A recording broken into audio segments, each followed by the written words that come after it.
পেয়েছি সাদেক এগ্রোতে এই ৬টা সার এই নাম্বারে হুবহু মিল রয়েছে। আচ্ছা, এই গরুগুলো সাদেক এগ্রোর কাছে কিভাবে আসলো?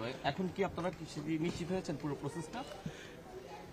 হ্যাঁ, প্রসেসটা আমরা রেকর্ডপত্র মোতাবেক এবং এই সরজমিনে পরিদর্শন করে মোটামুটি আমরা নিশ্চিত হয়েছি যেটা নিলামের মাধ্যমে কেন্দ্রীয় গো প্রজনন খামার সাভার থেকে বেশ মাস 3 আগে ওনারা হলো নিলাম করছিল। নিলাম করে নিলাম করার পরে হ্যাঁ জবাই করে মাংস বিতরণের জন্য 3 মাস আগে দেওয়া হয়েছিল। মানে সাদেক এগ্রো নিকটে মানে ডেইরি ফার্মার্স অ্যাসোসিয়েশনকে দেওয়া হয়েছিল। হ্যাঁ, যেটি সাদেক এগ্রোর যে মালিক তিনি সেটির মনে হয় সভাপতি। হ্যাঁ, সাদেক এগ্রোর মালিক মোহাম্মদ ইমরান হোসেন, উনি এই অ্যাসোসিয়েশনের সভাপতি। উনি গ্রহণ করেছিলেন এই গরুগুলো। গ্রহণ করার পরে এগুলো 3 মাস আগে জবাই করার কথা, কিন্তু জবাই না করে আজকে তার ফার্মে আমরা লাইভ পাইছি। আর ভাই একটা বিষয় সেটা হচ্ছে যে প্রাণী সম্পদ অধিদপ্তরের কাছ থেকে গরুগুলো আসছিল, তাদের কাছে দেওয়া হয়েছে। সেইখান থেকে চার্জারিদের মাধ্যমে তারা আবার সাদেক এগ্রো সংস্থার নামে আবার তারা নিয়েছিল। আজকে আপনার তারা আবার হস্তান্তর করবেন। এটা হচ্ছে কি আপনার মানে যেখানে অপরাধ ঘটেছে সেখানে মানে তাদের খোয়ারে আবার চলে গেল কিনা এরকম কিছু না, এবার আমরা আইনগত প্রক্রিয়ার মাধ্যমে আমরা নিজ জিম্মায় গ্রহণ করে আবার তাদের জিম্মায় প্রদান করতেছি। এক্ষেত্রে তারা আইনগতভাবে বাধা থাকবে। এর আগেও তো আইনগত বাধা ছিল, এর আগেও তো আইনগত একটা বাধ্যবাধকতা ছিল। কারণ তাদের কাছে তো সেখানে থাকে না, এবার আমরা মনে করি আবারও যদি আপনাদের কাছ থেকে অন্য জায়গায় চলে যায় এক্ষেত্রে যাওয়ার সুযোগ নেই, আর যদি যায় তাহলে তারা আইন আমলে আসবে। সেটা হচ্ছে প্রাণী সম্পদ অধিদপ্তর যেহেতু তাদের কাছ থেকে আসছে, আপনার তাদের জালিয়াতির বিষয়টা স্পষ্ট না হলে এতদিন ঠিকাদের শর্ত হিসাবে এই গরু বেঁচে থাকার কথা না, জবাই হয়ে যাওয়ার কথা। তাহলে তাদের জালিয়াতির বিষয়টা স্পষ্ট। সেক্ষেত্রে আপনাদের পরবর্তী কি পদক্ষেপ হবে, আইনি প্রক্রিয়া কি থাকবে?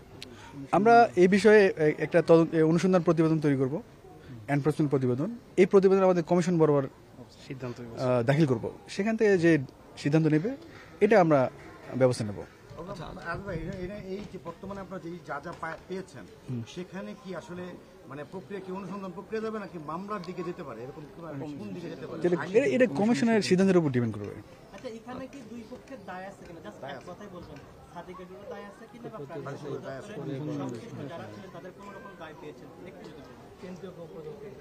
আচ্ছা, এটা মানে আপাতত দৃষ্টিতে যেহেতু গরু লাইভ আছে, 3 মাস আগে জবাই হয়ে যাওয়ার কথা, বিষয়টা স্পষ্টই তো বোঝা যাচ্ছে। আচ্ছা, তো এক্ষেত্রে বোঝা যাচ্ছে কি সেটা কি স্পষ্ট কি বোঝা যাচ্ছে? ঠিক আছে, বলেন কি স্পষ্ট? যে গরু যেহেতু মানে লাইভ আছে, একটু অনিয়মের তথ্য তো পাওয়া যাচ্ছে। এই অনিয়ম দায়টা কি আসলে গ্রুপ প্রজনন কেন্দ্র আছে কিনা এটা যদি এক কথায় বলেন। দোনো পক্ষেরই এগুলো রেকর্ড পত্র যাচাই করে বলি। এখানে যাচাই করার কি আছে? যেখানে 3 মাস আগে দেয়া হয়েছিল সেটা আজকে এখানে পেয়েছেন, জবাই করে নাই, তাহলে তো যাচাই করার কিছু আছে? আচ্ছা, এটা হচ্ছে আপনি ওই বিষয়টা একটু যদি ক্লিয়ার করতেন যে এটা হচ্ছে ফার্মার্স অ্যাসোসিয়েশন নাকি? হ্যাঁ, অ্যাসোসিয়েশন এটা হচ্ছে নিলামে কিনে নিয়েছিল মাংস বিক্রি করার জন্য। নিলামে কিনে নেয় না, কালীনকে দায়িত্ব দেওয়া হয়েছে। হ্যাঁ, তাদের কি হলো কালীন কমিটির মাধ্যমে তাদের নিকটে হলো এই গরুগুলো সরবরাহ করা হয়েছিল। এগুলো মানে জবাই করে ভ্রাম্যমাণ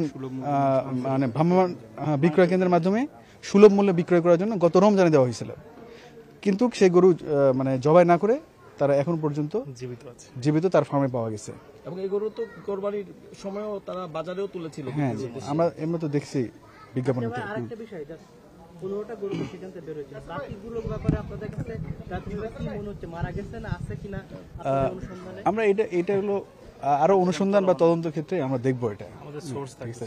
ভাই, সাদেক এগ্রো মালিক যিনি আছেন তাকে কি আপনারা কোনোভাবে রিচ করতে পারছেন কিনা, কিংবা তার আসলে অবস্থানটা কি? আমরা এখন তথ্য নিতেছি, আশা করি রিচ করতে পারবো।